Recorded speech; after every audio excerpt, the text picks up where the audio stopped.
When I first began my search for color grading advice, I did what you're probably doing. I went straight to YouTube.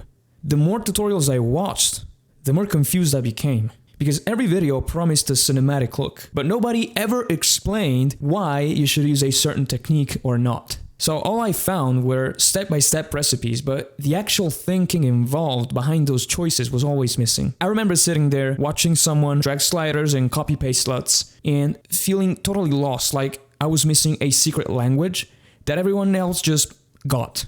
That's what almost made me quit. I genuinely started to believe that maybe color grading was not even for me. If you don't know me, I'm Giuseppe. I started out as a broke videographer with exactly zero network, zero contacts, just ambition and frustration.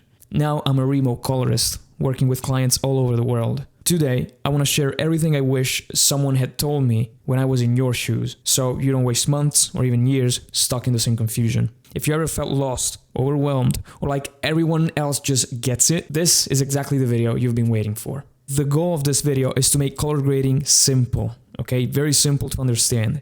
And the outcome that I want for you is to always know what to do so that you never feel lost. So I'll propose my argument right now so that you know what we're going to talk about. What you'll learn in this video is that grading shapes reality to tell a story. The video structure will be this. First, we will understand what color grading is and what color grading isn't, because nobody has told you yet and you need to know that. I'll teach you how to know what look your video needs practically. So you're going to know exactly what to do in every situation. And then I'll walk you through the common mistakes that will sabotage you if you don't know them. So let's begin. Color grading has only one purpose, okay? One purpose only, and that's to tell a story. But said like that, I realize that it can be a little vague. In today's world, when we want to do something, especially with the videography, filmmaking, cinematography, all these fields, we always talk about storytelling. So telling a story has become a little of a wishy-washy vague term, like you don't really understand what that means. You need to know that the way something looks conveys emotion. And conveying emotion equals saying something. That's why I say that color grading needs to tell a story. That's what it's doing, whether you realize that or not. That's what color grading is doing for your video. That's its only purpose. So look at these two pictures. These are from a music video that I graded. The first thing that you notice is that this is a graded version. Like this is Rec 709, okay? So this still looks proper. Now, as you can see with my grade applied on it, it looks very colorful, has more contrast, deep blue. So it has all these things. What matters is what is this grade saying to my audience? What is my audience? So the viewer that will watch this music video, what will they think when they watch this scene? How will this make them feel? How does this color right here, this grade, how does this color make this guy look in front of his audience? Do you see how deep we can go? How deep color grading can get? That's what real color grading is about. A lot of these guys that you're following on YouTube, they kind of know about this stuff. Okay, there's people who know and people who don't. Majority doesn't know. But there's some people that actually know about this stuff and they know how to leverage it, but they don't talk about it. Okay, but this is the stuff that's really going to build your looks, because if you lack this, you lack foundation. You will never know how to make decisions. You will never know how to decide for yourself, and you will just keep applying the same techniques over and over, praying that something good changes in your footage. So let's get straight to the point. So does bolder mean better? Address. So when you look at a grade like this, first thing you can realize it's that it looks good. I mean, it looks very good to me. I love this grade. Very bold. Contrast, like we have a lot of contrast, a lot of colors. So my first question to you to make you think is, does bolder mean better? Do you think that this looks inherently better than this? Well, certainly it appeals to the eye. Maybe it could appeal to the eye more, but bolder, I'm going to tell you straight, does not always mean better. And I'm going to follow this up with another beautiful question. Listen closely. Do movies look the same? Well, I think that if you've watched a movie ever, or 2-3 movies ever, you actually know that movies do not look the same. So let's look at a few frames from a few different movies. When we look at movies, what can we notice? We notice that there's a lot of variation in the way that they are shot and graded. Since we're talking about color grading, we'll keep talking about the way they're graded, but this applies also to the way they're shot and the way the set design is made and everything else, okay? But you get the point. So what do we notice? Well, we notice that we have a cold, unsaturated look right here. We have a warmer, unsaturated look here. We have a natural look here, kind of vintage as well. Warm look here. So we have 4 different looks. 5 with a cold look, cold natural look, and we can keep going. So where do I want to get? Like, what's my point here? My point is that these images look beautiful in their own way, okay? And I wouldn't even use the term beautiful because beautiful is so subjective. Like, what looks beautiful for me? Like, I can have a favorite between all of these, and you can have a totally different favorite. Like, I could say this is my favorite, even though it's one of those with the least color in it.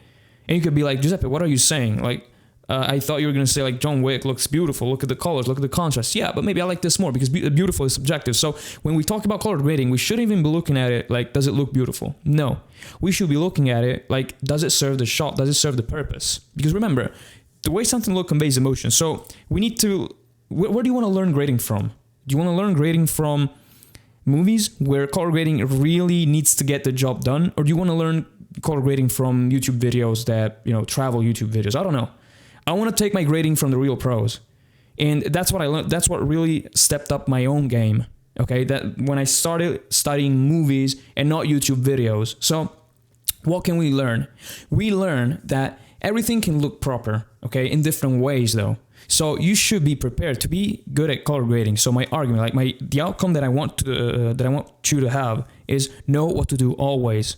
Okay. But since we have so many different things that we can do, you need to know what each of these color palettes, color grades, what each of these says to your audience, to your viewer. Okay, you need to know what they're doing for you in your favor. Because if you don't, if you just keep grading blindly, if you apply, let's say, if you search for this for every video that you make, you will start saying things in your videos that you do not intend on saying. Okay, so how do you do that? What do you need to do that?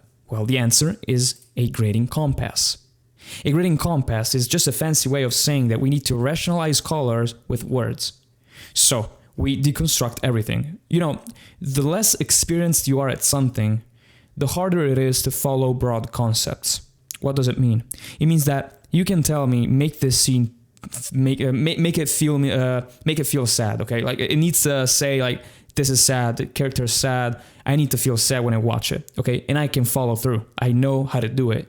But when I'm talking to somebody that doesn't know what they're doing yet, I need to deconstruct. So this is exactly what you're missing. So you need to have a grading compass. Generally speaking, the things that you need to be aware of are the following. So you need to screenshot this and keep it on your desk. So you want to know that when you have a high contrast video, you're subconsciously telling your viewer that there's conflict, drama, tension, okay? There's something to pay attention to. When you have a low contrast video, well, that can feel like nostalgia. It can be for, you want it to feel dreamy, or something that I love about low contrast looks, it can feel authentic. Because listen, like when we look at something like this, okay, this is purposely high contrast, okay? It needs to look epic because this is a music video, he's a rapper, right? So he needs to be like the star, okay? And I want the location to be epic, like he's living a fast life, do you understand? So this needs to look the way it does, but it's not real. Like it looks like it's almost real. It could be real, but it's not real. This is way more realistic. This is what you might actually find in real life than this. Okay, and this, if I were to make things raw and authentic, and not like over the top, this would be so much more appropriate that you don't even realize it. Okay, so first thing, like this is an extra tip. What can you get from all this? Stop running after this bold look that you see in videos. People talk about these kind of looks because it's all they know how to do. Like, how hard do you think you need to work to make something look like this if the starting point is this? You literally increase contrast, give it a blue tint, increase saturation, you try to protect your sky, whatever. Okay. A few months into grading, you can actually replicate this fairly easy. If grading were so easy, do you think people would be hiring people like me? No, because grading is not about the single technique. Grading is about this. Why do you hire Giuseppe? Because Giuseppe understands this. So I know that when my thing needs to say something to the viewer, without saying something to the viewer, Giuseppe can get it looking the way it needs to look, right? So I love low contrast looks. Like right now, I find myself in a stage in my grading career where I find myself over and over grading more low contrast stuff. I'm loving it.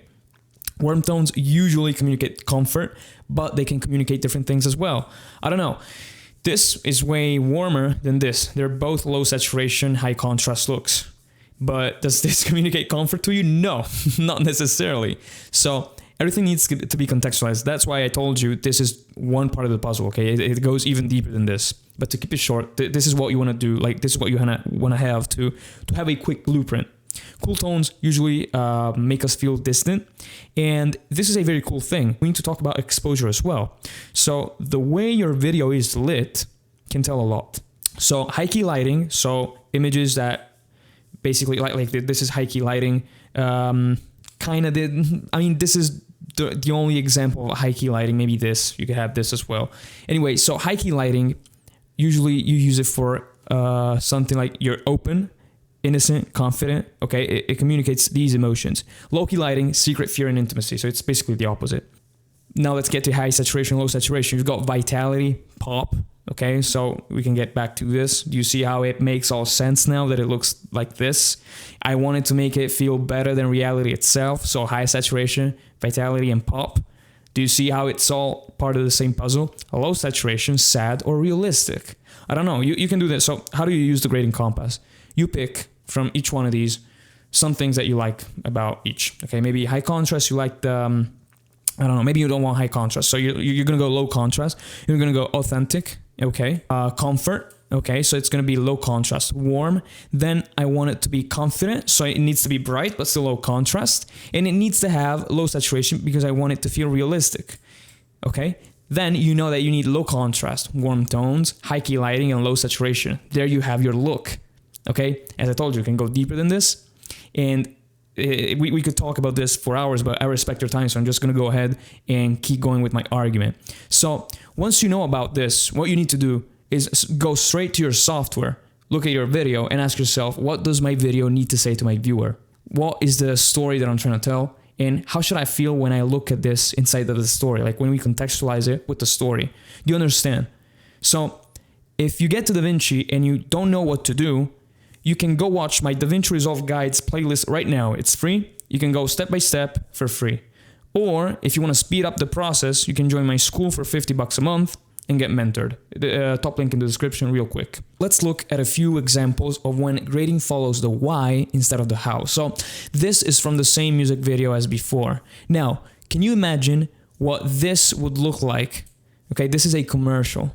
Can you imagine what this would look like if I had graded it like this? You may have heard about the commercial look. If you haven't, usually people talk about the commercial look when they refer to a clean, natural, high contrast, and saturated, but still clean. It's particular, still clean look. Okay, so clean, everything, nothing, no grain, white is purely white, colors pop, contrast, usually that, okay? That's when people refer to a commercial look, but that's also wrong. Like there doesn't exist a single commercial look. There's tons of different looks because every look is a combination of these factors and even more. I told you there's more to this. So can you imagine if instead of following the why, I had graded this shot exactly like this? I'm going to tell you, if I had graded this the way I graded this, which is from this music video, it wouldn't have worked because they serve different purposes and they need to convey different messages. So let's go over quickly what everybody, me included, got wrong in the beginning. So let's look over, let's take a look at the mistakes that you might do when you start to apply this, okay? So mistake number 1, color grading to brag about it. You need to know that color grading does not grab attention for itself. What does that mean? A lot of people run after the looks like this one because they want other people to look at their videos and think to themselves, hey, I actually love the color grading you did at this. You're so cool, man. You're such a colorist. Please come color grade the videos for me. Or you're so good at color grading. Or have you ever seen one of those guys that publishes videos on social media and there's like the video and it's a video of something or somebody and it's like, first it's flat and it says the power of grading and it changes and it's all fucking teal and orange and all that bullshit. Have you ever seen something like this? Well, that's exactly who you do not want to be like. I'm telling you, in pro color grading, this is actually a meme. I'm not joking. So it's literally like, it's like a graph. The more your color grading wants to grab attention for itself, the more you're a beginner. So you're a beginner right here when your color grading wants to grab attention for itself and you start to look more of a pro when you actually go right here. So it's actually like, should be opposite actually. So it's actually like this. Okay, so the more you're actually a pro, the less you give a fuck about how cool your color grading looks, because you understand that it's not about looking cool, because different shots have different needs. Okay? This is mistake number 1. Don't color grade just to brag about it. Remember, why do we color grade? We color grade because we need to tell a story. That's the only purpose, not to brag about it, not because people need to look at your grading and they need to tell that you color graded your footage. The best footage does not even look color graded. This looks like it could look like this. This also look like it could almost look like this. Same thing for this. Even though they're pushed looks, they almost look like they could look like this. Almost the same for this. Almost everything in here is so good that it's almost believable, okay? Apart from a few examples. So, mistake number 2, expecting one look fits all. And I have a beautiful analogy. I have the doctor analogy that I love to give. So, let's say that you're a doctor, right? You're a doctor. This is a D of doctor. So, you are a doctor and you have 10 patients. Now, let's say that these patients are all ill. They have an illness, okay? They're sick. Now, would you be a smart doctor if you gave 10 different patients the same cure? No, you wouldn't. Why wouldn't you be a smart doctor? Because they will not respond in the same way. So actually, if you apply this to color grading, why would you give 9 different shots in this case the same cure, the same color grading technique, let's say? Do you think that every shot in here would react the same way to a single technique? No. Because color grading is not about techniques, color grading is about this. Do you understand? Like, I try to make these videos as informative as possible, but sometimes I really wonder, like, do beginners actually get that I'm giving them like the golden key to the gates? Like they can finally walk through the door of color grading with these videos that I'm making? You can't expect a single technique to work every time. That's why you don't focus on techniques only. That's why you watch videos like this. And if you actually are watching the video up until this point, like I actually understand that you might actually be interested in learning real stuff about grading. So mistake number 3. Mistake number 3 is overgrading. Now, overgrading happens. Well, it will happen to you, and I say with honesty that it still happens to me sometimes when the before and after does not look impressive. What does this mean? Overgrading is when you apply one technique, okay, and you watch the before and after, and maybe it doesn't work. Maybe there's something that needs to be fixed, or maybe it doesn't look like you imagined it would look. So there's something off with your footage, okay? Now, overgrading is when instead of saying, okay, stop, this is what I can do to this image, I can't do anything more because it'll just start breaking, it'll look trash, it will not look good. Overgrading is when you actually try to push the boundaries of what you can do. And even though it looks noble in theory, like, oh, Giuseppe, but I'm trying my hardest to do good color grading and all this, all that, you don't realize that you're getting fucked by somebody. This is Flatline.